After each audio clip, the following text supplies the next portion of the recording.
Cerita diawali di kantor pusat sebuah perusahaan farmasi raksasa bernama Danning Pharmaceutical. Di dalam lift seorang karyawan bernama John Ferguson membuka tasnya dan mengeluarkan pistol di depan rekannya. John naik ke lantai atas di mana semua orang masih bekerja dan inilah yang dia lakukan.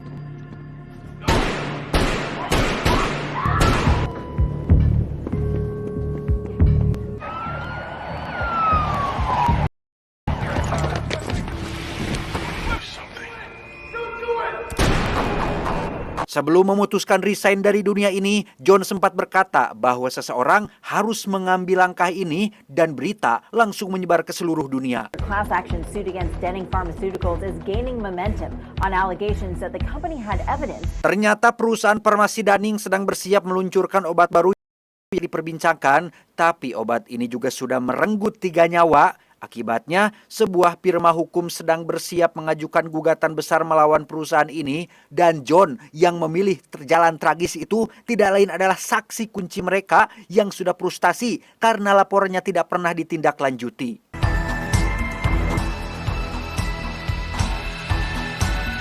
Dan kisah akan berfokus pada seorang asisten pengacara bernama Tom Miller. Ini orangnya. Tom bekerja di firma hukum yang sedang menyiapkan gugatan besar melawan perusahaan Danning.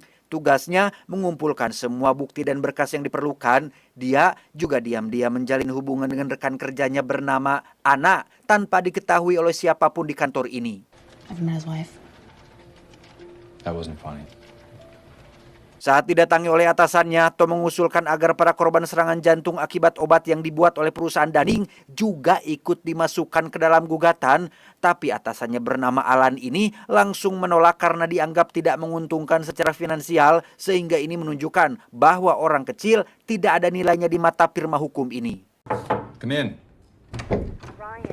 You want to see me, sir? Yeah, Tom. Hey, thanks for coming. Hey, take a seat. Tak hanya itu saja, Tom juga ketahuan membuat laporan tentang kasus lain yang bukan urusannya, yaitu kasus pembunuhan keluarga mafia bernama Gambiji.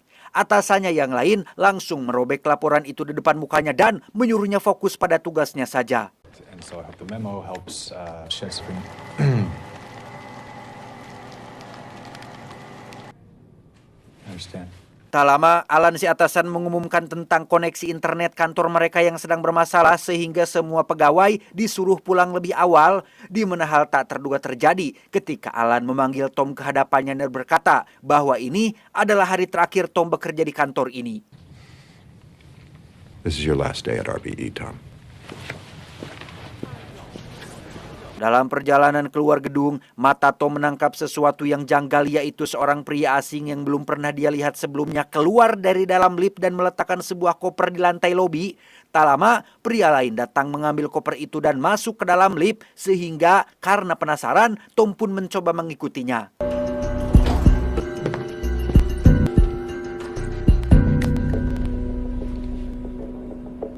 Sempat akan mengurungkan niatnya karena kartu aksesnya sudah diblokir akibat pemecatan, Tom yang penasaran pun nekat mengelabui security agar bisa pergi ke lantai tempatnya bekerja.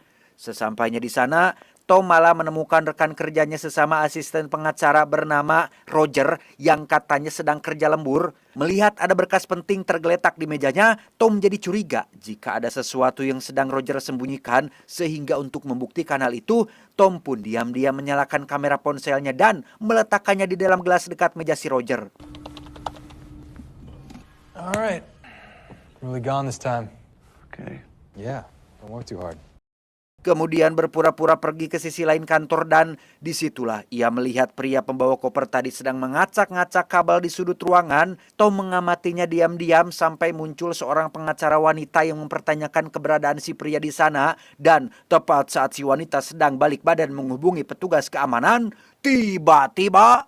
It's not Father Jerry. What's your name? Ya, pria ini ternyata adalah seorang eksekutor alias tukang eksekusi, di mana Tom langsung pergi ke toilet untuk menenangkan diri dan sempat melihat sepasang kaki petugas keamanan sedang berada di salah satu bilik toilet yang ketika dibuka ternyata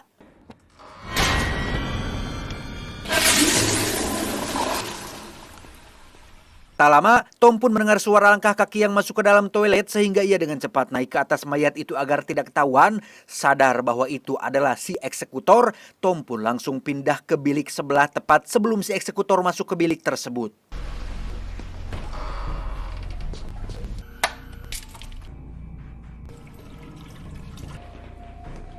Setelah si eksekutor pergi, Tom segera menemui Roger dan menceritakan semua yang ia lihat. Tom mengajak Roger lari dan keduanya bergerak menuju lift, tetapi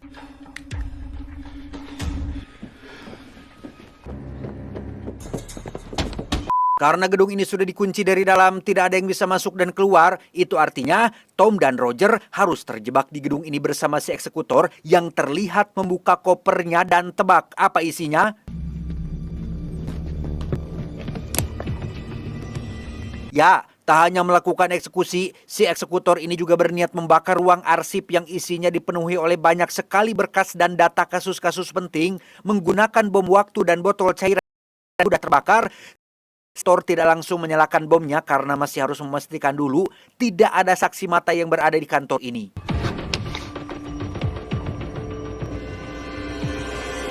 Kembali ke Tom dan Roger yang memutuskan untuk berpisah satu sama lain. Tom akan mencari Alan atasannya untuk diberitahu tentang situasi ini, sementara Roger akan mencari tanda pengenal sebagai kartu akses agar mereka bisa turun dari lantai ini. Okay.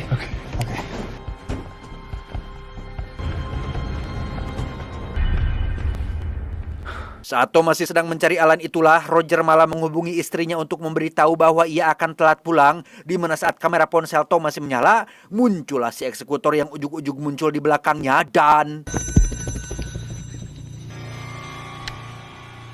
sempat berbincang sebentar untuk menanyakan siapa saja yang masih ada di kantor ini. Si eksekutor pun menurunkan pistolnya dan tidak jadi menembak. Tapi ternyata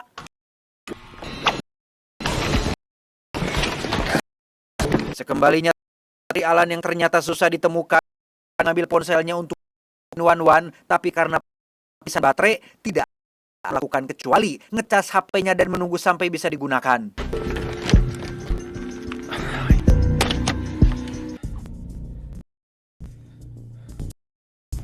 Dan ya, Tom akan tubuh Roger yang membawa tepat saat eksekutor dan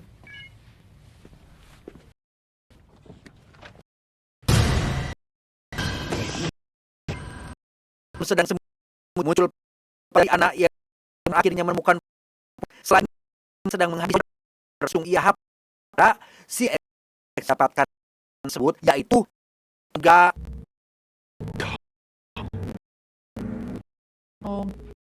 ada orang lain itu Tom yang mengarahkan si eksekutor langsung menyusuri setiap sudut mencarinya, sementara Tom terlihat masuk ke dalam dan tak sengaja melihat seorang yang sebelah.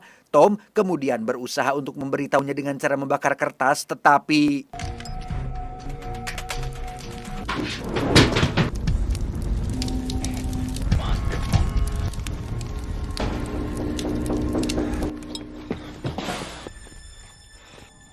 Tom pun langsung kabur setelah si eksekutor melihat wajahnya untuk pertama kali, di mana si eksekutor dengan cepat memadamkan api perang di gedung sebelah itu.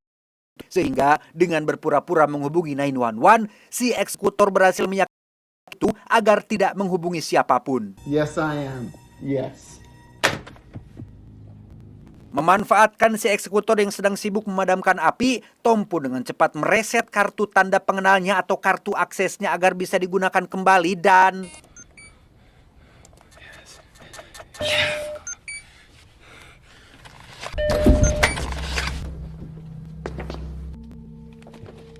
dengan kartu tanda pengenal yang sudah direset, kini Tom bisa mengakses ruangan manapun yang ia inginkan. Dan tempat pertama yang Tom datangi adalah ruangan pribadi Alan atasannya sendiri.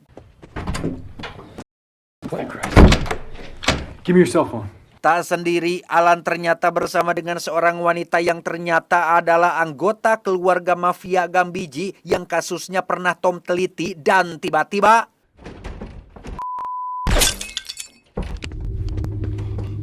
Alan, the Emery. Oh, God. Ya, itu adalah si eksekutor yang masuk secara paksa dan langsung menembak wanita itu sebelum mencabut pistolnya. Entah apa keterlibatan Alan dalam masalah ini, tapi si eksekutor tidak langsung menembaknya dan justru memberitahu bahwa salah satu karyawannya yaitu Tom cukup mempersulitnya dalam pekerjaan ini.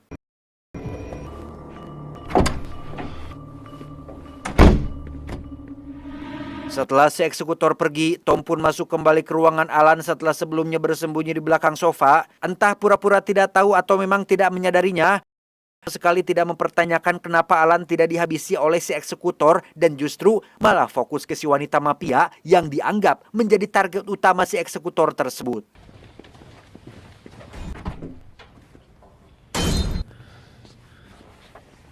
Berdua, Tom dan Alan pun mulai mencari jalan keluar, namun alih-alih menghindari bahaya, mereka berdua justru malah mendapati si eksekutor sedang menyandera seorang petugas kebersihan yang sebenarnya sudah tak bernyawa.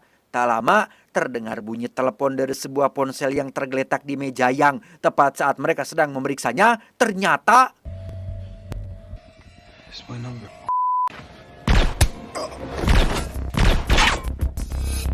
Karena lengan Alan tertembak, Tom pun dengan cepat membawanya ke ruang arsip yang terbuat dari lapis baja dengan kaca tebal yang sulit dipecahkan dan...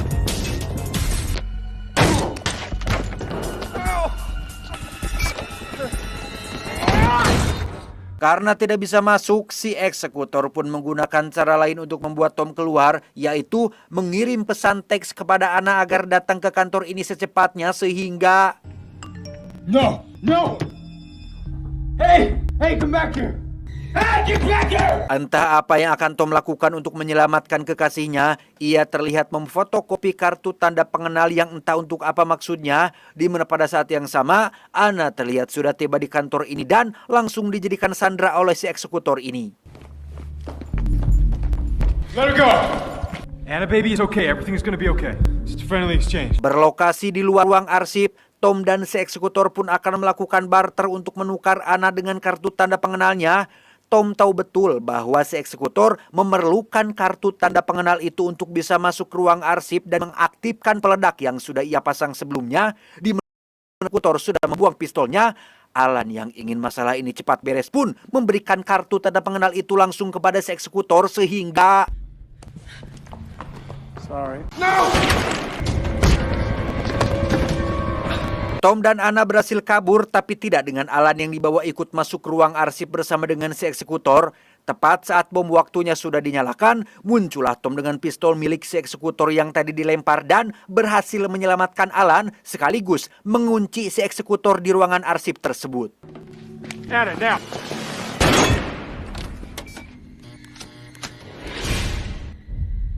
Anda ingat saat Tom memfotokopi kartu tanda pengenal tadi? Ya, kartu tanda pengenal yang dipegang si eksekutor saat ini adalah kartu yang sudah diblokir dengan hanya ditempel kertas fotokopian sehingga...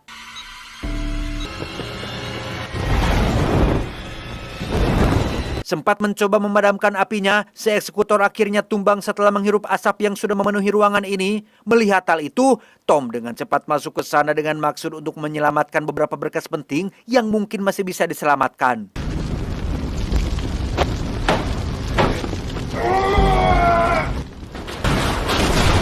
Saat apinya sudah padam, Tom dengan cepat menyadari jika si eksekutor sudah tidak ada di tempatnya dan tiba-tiba...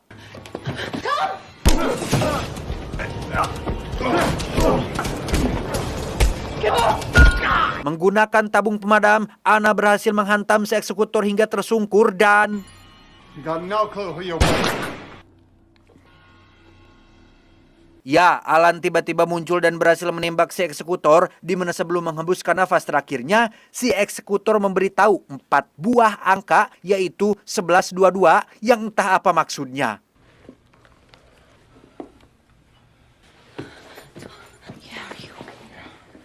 Setelah ketegangan selesai, Tom tidak langsung pergi dengan Anna tetapi mengambil berkas penting yang ada di meja Roger untuk kemudian menemui Alan dan mengatakan bahwa ini semua tidak ada kaitannya dengan kasus keluarga mafia, melainkan murni kasus perusahaan farmasi Denning, dan Tom curiga jika firma hukum ini telah bersekongkol untuk memenangkan kasus tersebut. Tom, I need you to call me an ambulance. Okay. Karena Alan kesakitan akibat luka tembak pada lengannya, Tom pun diminta menghubungi 911 dan baru sadar jika ponsel yang ada di tangannya saat ini adalah milik si eksekutor yang harus dibuka dengan kata sandi. Disitulah Tom teringat dengan 4 angka yaitu 1122 dan setelah berhasil terbuka, Tom menemukan riwayat panggilan telepon dengan nomor yang sama dan saat Tom menghubunginya, ternyata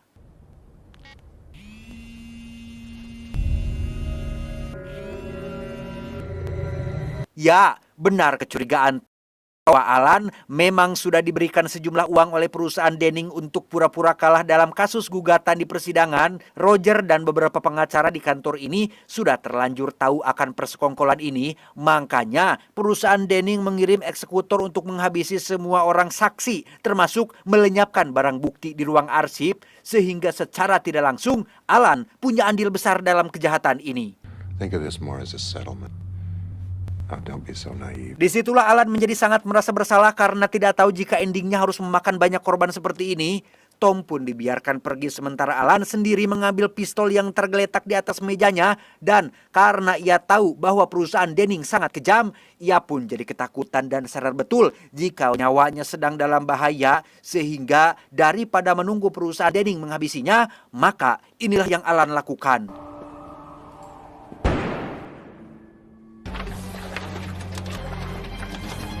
Setelah memfotokopi bukti persekongkolan kasus ini, Tom pun pergi keluar bersama Anna tepat saat ia baru ingat dengan ponselnya yang masih berada di tangan si eksekutor, di mana sosok pria yang meletakkan koper di lobi tadi terlihat menemukan ponsel milik Tom, sehingga ia dengan cepat menghubungi rekannya yang ada di luar dan If anybody asks. Got him. entah bagaimana nasib Tom dan Anna selanjutnya, sosok pria pembawa koper itu dipastikan masih bagian dari orang sewaan perusahaan Denning, sehingga ketegangan tampaknya masih belum berakhir dan entah kapan ada kelanjutannya. Tamat, ending yang cukup menggantungkan. Pesan yang bisa kita ambil dari film ini adalah kejahatan yang paling berbahaya bukanlah yang datang membawa senjata, melainkan yang duduk rapi di balik meja dengan jas dan dasi mahal. Ingat, harta dunia adalah pangkal dari segala kesalahan. Ketika harta sudah bertahta di dalam hati, manusia rela menjual apa saja, termasuk nurani dan nyawa saudaranya sendiri, dan itu semua akan dibawa mati. Saya John mewakili jajaran direksi yang bertugas mengucapkan terima kasih dan sampai jumpa di video